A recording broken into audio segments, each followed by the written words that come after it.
pag tumingin ako sa'yo, pwedeng tumingin ka sa akin. Hey! Hindi, parang may pagtingin na tayo sa isa't isa. Ang tanong ko lang sa'yo, sa dinami-dami namin ba't ako palagi nasa alanganin ang gulo? Ngayon sabihin mo sa akin kung ano. Morning mga ka-good deed. For today's video, gagawa tayo ng good deed again sa ating kababayan. Sino kaya ang maswerteng mamimit natin at magagawa ng good deed? So ang ating vlog na libreng hatid plus munting regalo, serye episode number 3, Philippines edition. So first time kong gagawa ng vlog dito sa Philippines. So tara, samahan niyo ako.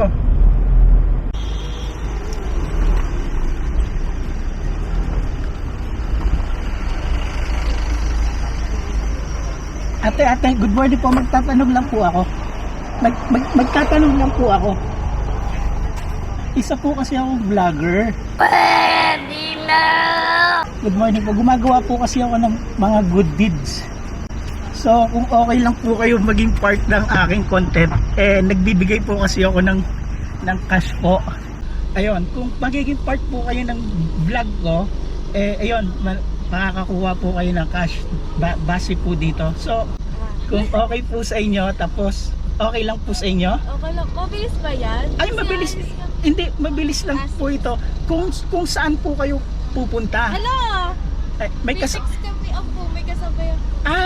Pwede ko naman pong isabay po natin. Kung gusto Pwede niyo po po. ba? Oo naman. Bakit naman hindi? Kung okay lang sa'yo. Okay. Ayan, sige. Papasok ka ba ng work? Pa? Papasok ka ng work? Maghahanap po ng dorm. Maghahanap ng dorm. Okay, sige. So, okay sa'yo? Okay, sige. Okay lang po ba? Okay. Kasi... Okay lang. Sige. Upo ka muna doon. Lalagyan ko lang siya ng number. Tapos papipiliin kita. Okay? Thank you. 5 minutes later. Bili ka ng number. Tapos kung ano yung mapipili mo between 1 to 5. Tapos yun yung ibibigay ko sa'yo. 1 to 5?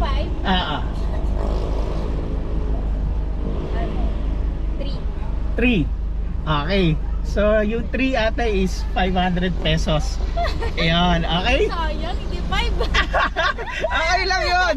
At least, di ba, may libreng hatid. Tapos eto, nakakuha ka kahit papano. O, sige, mainit dyan. Upo ka muna doon, ha. Antayin natin yung friend mo. Sige po. Sige. Thank you. 2,000 years later. Ayun, good morning guys. Saan ang punta nyo? Sa Makati. Sa Makati po. Makati. Okay, sige. Okay, sa Hill po yan. Makati. Opo, yan. Okay, let's go. So, ayun. Okay. Basta ka kaya, ba? Hindi ko tumaan. Ay, teka. Sige, sorry. Sige. Okay. Ito pala yung napanalunan mo. 500 pesos. Sayang, hindi 5, 1 yun. Pero, di ba, may Pamasahe na po pa uwi. may dalawang 1K doon, sayang. Mas Sayang. malaki yung chance na panalunan yung ano. Pero okay lang yun, goods na yun. At least, Magkain na rin ito namin. oo. So, unang tanong. Ikaw lagi ang huli kong tatanungin, ha? Okay, yung guy lagi ang una. Okay, tapos sige. Go CJ. Huwag mo kami papahiya. Anong name mo? Name ko po, CJ. CJ. Okay. Ako po si Van. Van na lang. Van. Okay, Van. Then, Ako po si Rochelle. Okay. Tapos si Passenger Princess. Nash. Uy! Ay. Okay. Ang ganda naman ng pangalan nyo kasi gaganda at pogi nyo. Ano ba? Ay.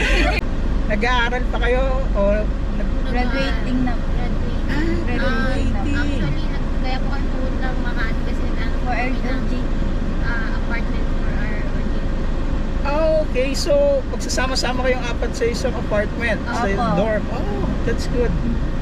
Ayos. Ilang taon na si CJ? Ano po ako, 20. 22. Okay. Ako po, 21. 21. Ako po, 21 din. Oh, halos magkakasing edad kayo. Si Nash? 21 din. 21. Okay. Ako di mo tatanungin yung age ko. Kayo po, ilang taon na? Totoo. Opo. 18. Hula. Ha? Ilang taon? Halata nga na 18 pa. Hindi nga, 18 ako. 18 na dahana tayong dalawa. Eh! Dahil ito'y totoo. Tulad sa iba, hindi ako loko-loko. Tulad ng iba, kaya kapag sinabi ko na mahal na kita. Okay, next question. Si CJ, may girlfriend? Apo, girlfriend po. Okay. Very good. Si Van. Ito po, boyfriend. Kayo! Opo, katabi na. Alright, okay. Wow! Ayun, nice. Oo, kaklase lang to. Classmate ka lang na ba? Nice pala. Nagkakilala kayo yun dahil mag-classmate kayo. Okay. Si Rochelle. Meron din. Okay, nice. Ganun talaga, sarap magmahal no? Hindi ba? Bakit? Sakit mo sa ulo? Ikaw Nash. Wala po. Hindi nga. Parang tinadala talaga. Ako. Uy, wag kayong ganyan. Hindi, wala. Wala. Hindi nga, hindi ako naniniwala. Opo. Tagal na po. Mag-iisang taon na. Mag-iisang taon na. So, Ay, hindi pa. na-fall sa maling tao, hindi naman. May natutunan, ganyan. Wala naman pong cheating issues. Parang hindi na lang po nag-work. Okay. Wala ba kayong students pa lang, no? Tapos gusto nyo magka-work, syempre. In the future, wala ba kayong balak mag-business? Ganon. Meron po. Ayun. CJ, anong naisip mong business? Kung sakali, halimbawa, nakapag-work ka na ng 15 years, ganyan. Kaya ako po napili kasi po business management po kayo sa dito. Na nag-abroad po siya bago bumalik siya dito para magtayo ng maliit na shop lang naman po yun ng mga motorcycle parts. Kahit Yes, maliit na shop yun, Yung tito ko po naman na isa ay naging natulong niya po sa pagkagawa. Yun po, magiging maganda naman po yung nila, yung business nila. Kaya pinili ko ba? So yun din ang gusto mong business ka. That's good. Okay. Ayos yun. Ako po talaga simulan sa coffee shop. Kaso nakita ko parang ang dami ng competitors. Kaya na talaga. Umangat talaga. Tapos, second option ko po kasi yung resto bar. Resto bar. Okay din yun. Kaya parang gusto ko yun na lang yung priority. Para din po sa nanay at tatay. That's good. Resto bar sa Cavite. Sa parents. Kasi Rochelle.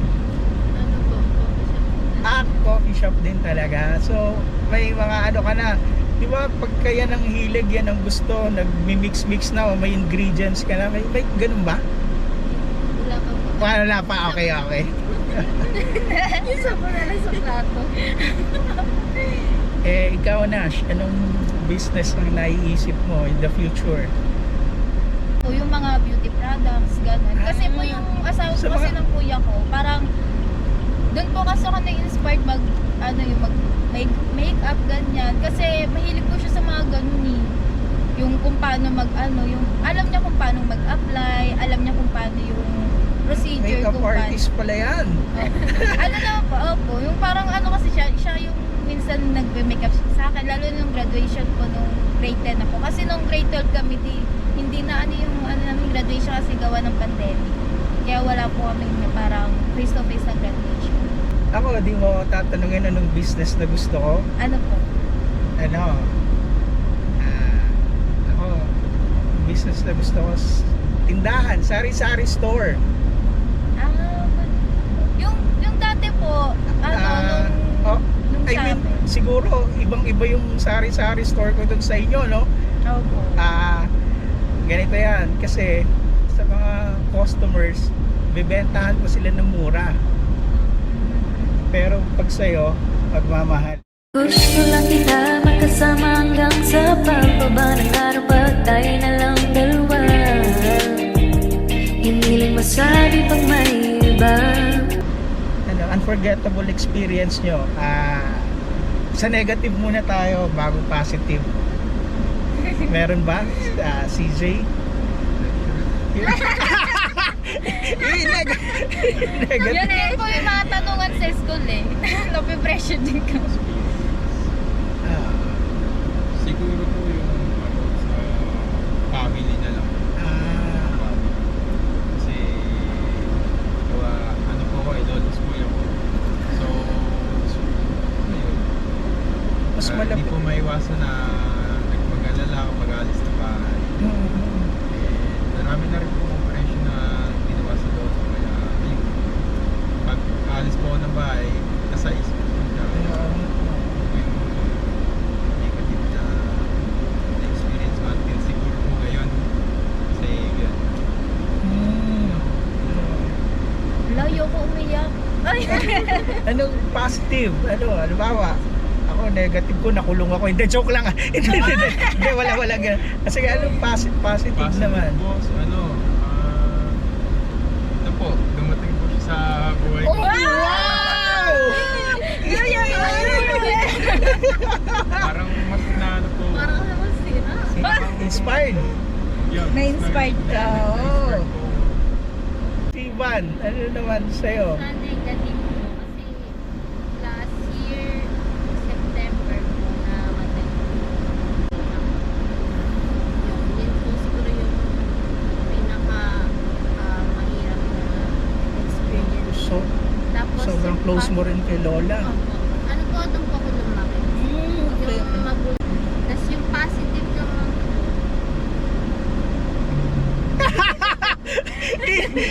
Hindi na rin eh, pero May baba na ako. tinuro ka naman, CJ. Si Rochelle. Marami po. Ano yung mga negative na yan? Sige, kahit tatlo. Kate lima. Ano po, yung akin yung Naghiwalay kayo ng boyfriend mo. Yes! Hindi, joke lang. Yung ex mo, sorry. Yung ex mo. Okay. yung namatay po yung lolo sa lolo. Kasi parang ano po yun yung kalakasan talaga niya. Yung una po yung namatay si lolo sa lolo. Okay po, okay na. Una po masyadong nalabas niya naman. Tapos yung Recently lang ba o matagal na? yung lola ko po last week po. Then yung lola ko po, yung November. Tapos Ako, yung recently time po lang na yun, pala. Tapos yung positive naman po, yung nanganak po yung kapatid ko kasi yung parang bumabalik po yung saya ni Mama. Okay. Inaalagaan na. Si mama na maliit na bata. Nice. Okay.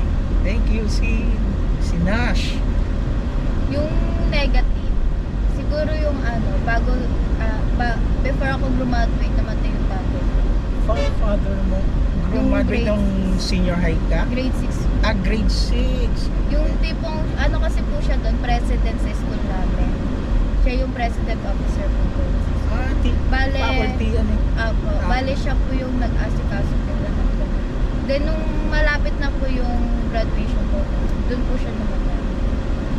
Hindi umabot sa ano. Bale biglaan lang din po. Biglaan lang din yung pagkawala niya ng tatay. Kaya, yun po. Tapos si Kaya mama mo na sobrang- lang yung nagtaguyod, ganyan. Kaya sobrang ano din po namin. Parang, nung time na doon, kahit sila kuya, parang hindi lang din talaga nila matanggap. Natanggap ko. Kaya nung time na nun, parang hiwalay kami. Parang yung may kanya-kanya kaming mundo. Si mama may kanyang mundo, ako din, pati yung mga kapatid ko, ganyan. Kasi nung time ng buhay pa si Kanya-kanya Papa, kayo. lagi kami magkakasama, ganyan. Pero nung nawala yung tatay ko, parang nagkanya-kanya na po kami mundo. Ayun ganyan. lang. dapat lalong naging mas matibay yung bond nyo, yung samahan nyo.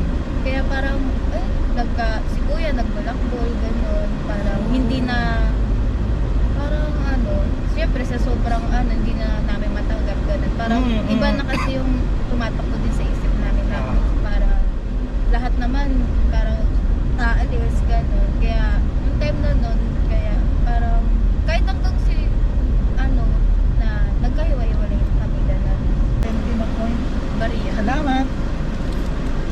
Ayun po, Okay, sige tuloy. yung, ayun, pag nauwi si mama, gano'n, di ba tayo sa mansion na ulit, nagpapanding po kami minsan. Yan. Tapos, chill-chill Importante lang, yan, gano'n. oo. Tapos, pag may samaan ng loob, sinasabi na po agad, unlike dati na parang walang pakialaman. Oo. Katahimik. Opo, ayun po yung parang pinaka, sa amin, hindi ko rin makakalimutan. Nung time na nagsama-sama kami, tapos doon na namin nakikilala yung isa't isa. As family. Good. Ayos. Ayun, nagkakaiyakan minsan kapag nagbabanding. Kasi syempre, doon din namin na-express yung nararamdaman namin kapag may problema kami. Sa inom, pag nakainom na. Oh, lalo na si mama. Sobrang din po nun sa amin. Si mama na lang din po mag-isa, di ba? Oo. Wala po siyang, kaya, siya, nagfo-focus na lang din po siya sa So, gano'n. good. Salute kay mama. Opo, tsaka ayaw niya din po na magkahiwa-hiwalay kami. Kaya yung panganay ko po kuya, kahit na may pamilya na, nasa amin po.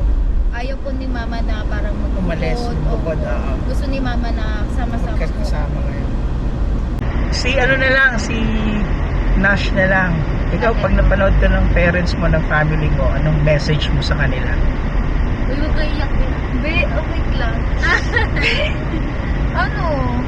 Kung ano message ko sa kanila? Kunwari kausap mo sila ngayon. Hi ma! Ay! Mag-aaral ako dito ng mabuti. Ayun, mag-aaral ako dito ng mabuti. Huwag niyo isipin na, parang bulak-bul lang ako. Ganun. Kasi minsan kasi, parang ganun kasi iniisip ni mama sa akin. Kaya parang nag-aalilangan din siya Manila ako, ganun. Kahit sila kuya. Siyempre, para diba? Para maano ko rin yung sarili ko. Parang tumayo na rin ako sa sarili ko. Hindi lang yung parang tatabi ako sa parang nandun ka pa rin sa magulang mo. Kailangan mo rin maging independent para sa sarili mo. Siyempre, hindi naman baka bumuhay kasama mo yung pamilya. Kaya yun. Ang Sige. message ko lang kay mama, mag-aaral ako dito ng mabuti. Pagbubutihin ko pa kung tutuparin ko yung kung ano yung pinangako ko sa kanya. Makakagrade. Kaya yun lang naman kasi yung hiling ni mama sa akin. Makakagrade. Sa kapatid mo. Sa kapatid ko, magpakabait na kayo. Hindi, ako message ko sa mga kapatid ko. Ayun, magtiwala lang sila sa akin. At wag nila akong magsisipan na parang negative. Parang support na lang ako kung saan ko gusto. Kasi, siyempre, may pag-iisip na rin ako malaki. Ang gusto ko lang naman support. Kasi masyado kasi silang sa akin, parang strict. Ako kasi yung gusto sa amin.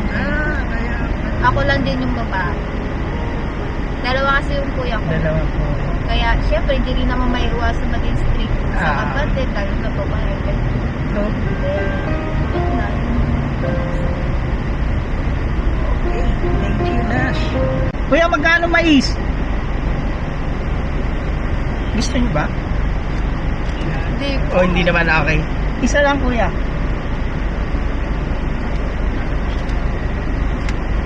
Sige, kuya. Sa'yo na yan. Okay. Walang ano man. Okay. No problem, kuya. Yan. May pagkain ako mamaya sa biyahe.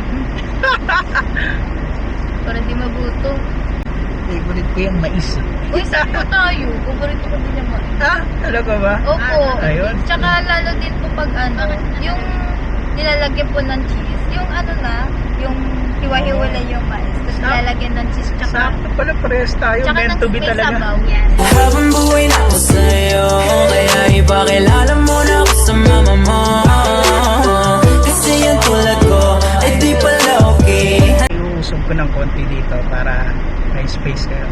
Ayan, okay, ingat kayo. All the best sa inyo. Wala po Good ba luck, good picture luck. muna? ito, isisend ko. May ano, parang group May pic na rin yan. Sige, picture isisend ko sa inyo. Ah. Okay, ingat kayo. Thank you Bye-bye. po. Good luck, good luck. Thank you po. Okay, bye-bye. Thank you po. Thank you din sa inyo. Salamat. Thank you po. Bye-bye. Thank you so much. Ay, welcome. Ingat. Sa lahat po ng nag-spend ng time, manood, tapusin itong video na to. Thank you po sa inyo, and please like, follow and share ng aking Facebook page po. Pati na rin po itong aking vlog na to. Salamat po ng marami, and until my next vlog po, kita-kita po tayo ulit.